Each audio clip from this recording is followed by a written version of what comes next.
सवालों के साथ इस समय हम मौजूद हैं हमारे जम्मू की मेयर राजेंद्र शर्मा जी के साथ। सर, आज जनरल हाउस की मीटिंग का शुरुआत की गई थी, पर जो हल्ला देखने को मिला 4 महीने के बाद कहीं ये जनरल हाउस की मीटिंग का आगाज़ हुआ, पर हल्ला जो देखने को मिला विपक्ष दलों के काउंसलर्स द्वारा, क्या कहेंगे आप?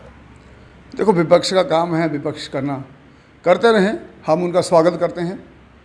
हमें कोई उनके विरोध से कोई परेशानी नहीं है, क्योंकि जनता जान रही है कि वो किस लिए विरोध कर रहे हैं। आज जो हमारा हाउस था वो था बिल्डिंग बायलॉज को लेकर। पूरे जम्मू शहर में आपको मालूम है जो हमारा इंस्पेक्टरी राज है जिससे लोग त्रस्त हैं, हम उसके लिए यहाँ विषय रखने आए थे और वही विषय आज का टॉपिक था। विपक्ष नहीं चाहता जम्मू वालों को राहत मिले और लोगों को इसमें सफ़र ना करना पड़े कि मुझे बिल्डिंग प्लान अपना अप्रूव कराना है।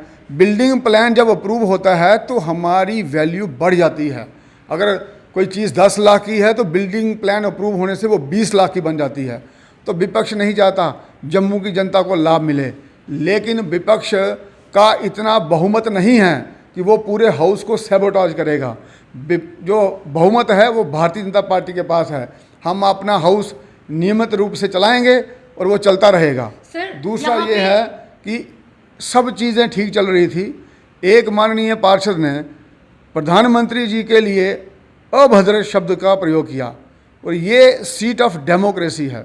सीट ऑफ डेमोक्रेसी में अगर आप यशस्वी माननीय प्रधानमंत्री के लिए अभद्र भाषा का प्रयोग करेंगे तो माननीय पार्षद सभी खड़े हो गए वहाँ, उन्होंने उसका विरोध किया और हाउस की मर्यादा देखते हुए मैंने उनको इस प्रोसीडिंग में बाहर रहने के लिए कहा।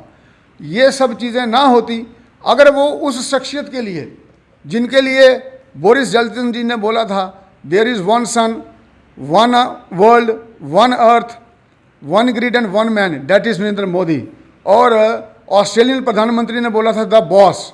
यूएसए ने प्रधानमंत्री जी को स्टेट गेस्ट ऑनर दिया है और वो शख्सियत जब कोविड आया लोग अपने घरों में थे, पूरे हिंदुस्तान में उन्होंने वैक्सीनेट करवाया सभी लोगों को और अंतर्राष्ट्रीय स्तर पर भी लोगों की जानें बचाई।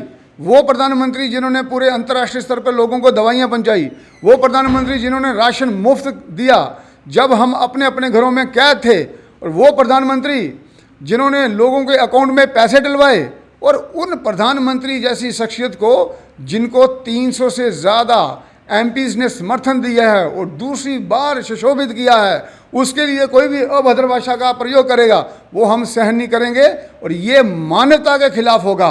अगर उनका तो कहना था कि हमने भी अगर कोई शख्सियत कोई भी एक आदमी चाहे वो काउंसलर हो वो अभद्र भाषा का प्रयोग करेगा वो सहन नहीं की जा सकती। पर उनका कहना था कि हमने अपमान नहीं किया, हमने बस आम जनता के मुद्दों को उठाया, और उनका कहना था कि जब उन मुद्दों पर बात नहीं होती है तो हमें भी शर्मसार होना पड़ता है, और वहीं पे प्रधानमंत्री नरेंद्र मोदी जी को भी इस चीज़ के कारण जो है शर्मसार होना पड़ेगा। जो वो कह रहे हैं अब वो सुन रहे हैं। जब सभी माननीय पार्षद अपनी अपनी सीटों से खड़े हो गए थे उस वक्त आप वहाँ नहीं थे, और जो मैं कह रहा हूँ वही सत्य है। सर, वहीं पे उन्होंने ये भी कहा कि जब ये सारी बात वहाँ पे हो रही थी, जब मुद्दों को उठाया जा रहा था, जब ये बात सामने आई तो भाजपा के काउंसलर्स द्वारा उन्हें खालिस्तानी कहा गया। इस पर क्या टिप्पणी कहेंगे आप? ऐसी भाषा का प्रयोग नहीं होना चाहिए और ना ही किसी ने ऐसी भाषा का प्रयोग किया है। सर, क्या अब ये जनरल हाउस की मीटिंग रिज्यूम होगी? बिल्कुल, मैं करने जा रहा हूँ जनरल हाउस की मीटिंग, ये क्यों नहीं रिज्यूम होगी। हम चलाते रहेंगे हाउस और सबका स्वागत है, विपक्षी दलों का भी स्वागत है। आए वहाँ जनता की बात करें, हाउस की मीटिंग करने के लिए तो हम आए यहाँ। पर सर, जिस तरह से एडजर्न की गई थी मीटिंग, आधे घंटे के लिए 2 घंटे का समय बीत गया और उसके बाद उन्हें कहा गया कि आप बाहर चले जाइए, पर इसके बाद भी उन्होंने कहा कि हम माफ़ी मांगने के लिए तैयार हैं, हमें माफ़ कर दिया जाए और इस मीटिंग को रिज्यूम किया जाए, पर उसके बाद कुछ क्यों नहीं हुआ? माफ़ी मांगने के लिए पहले भी सबने बोला था लेकिन वो नहीं माने थे। तो जब कोई नहीं मानेगा तो हाउस की प्रोसीडिंग चलाना मेरा दायित्व है, वो अच्छे तरीके से चले वो मेरा दायित्व है। और जो माननीय पार्षदगण सभी यहाँ बैठे हैं सबकी रिस्पॉन्सिबिलिटी है to maintain the sanctity of the house, और उसके तहत अगर कोई भी बात करेगा और बाद में कहेगा मैं माफ़ी मांग लूँगा तो वैसा नहीं चल रहा है। और आप ये भी देखें, ये हम सबका दायित्व है democracy should rule and that must be promoted. और अगर हम अपनी तानाशाही से बात करेंगे वो हाउस में नहीं चलेगा। सर एक अंतिम सवाल पूछना चाहूंगी, जब ये माहौल जो बिगड़ा जनरल हाउस की मीटिंग के दौरान, उसके दौरान मार्शल द्वारा पकड़कर उन्हें खींचकर बाहर निकालने की कोशिश की जा रही थी, क्या ये सही था? जब किसी को रिक्वेस्ट की जाती है, अगर वो रिक्वेस्ट नहीं मानता है तो आपने क्या करना है, वही काम करना है जो आपको बाय रूल्स दिखाते हैं। तो बाय रूल्स में ये लिखा हुआ है कि मार्शल द्वारा अगर कोई नहीं मानता है उनको बाहर जाने के लिए कहना है, लेकिन वो फिर भी नहीं उठे। अगर वो उठ गए होते तो अभी तक हाउस चल दिया होता। अब ही इज़ ए प्रोफेसर, उनको अपनी इंटीग्रिटी का नहीं पता।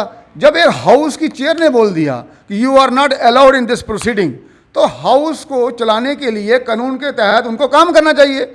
जब वो नहीं करेंगे, ही इज़ हिमसेल्फ डेमोक्रेसी के विरुद्ध काम कर रहे हैं।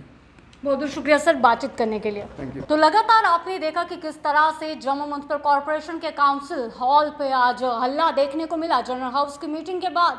और जनरल हाउस की मीटिंग का इंतजार 4 महीने से कर रहे थे हर कोई काउंसलर, और उसके बाद विपक्षी दलों के द्वारा किस तरह की चीज़ें सामने आई, किस तरह का हल्ला देखने को मिला। और जो प्रश्न बार बार उठ रहे थे कि आम जनता की आवाज़ रखने पर क्या उन्हें खालिस्तानी बुलाना चाहिए, क्या आम जनता की गुहार को आगे तक पहुंचाने के लिए उनकी आवाज़ को दबाना पड़ेगा, इन सब सवालों के घेरे में हम लेकर आए थे जिस तरह से जम्मू के मेयर राजेंद्र शर्मा को, और उन्होंने उन सवालों के जवाब भी हमें दिए। और अब इस सब के बाद आपका क्या कहना है, क्योंकि जनरल हाउस की मीटिंग सुबह 11 बजे स्टार्ट हुई थी, जिसके बाद इसे रोक दिया गया था और अब विपक्ष के द्वारा बाइकॉट इस मीटिंग को कर दिया गया है। फिर भी यहाँ के जम्मू के mayor Rajendra Sharma general house की मीटिंग को रिज्यूम करने के लिए काउंसिल हॉल में चल गए हैं। आपका क्या कहना है, आप अपनी राय ज़रूर दीजिए।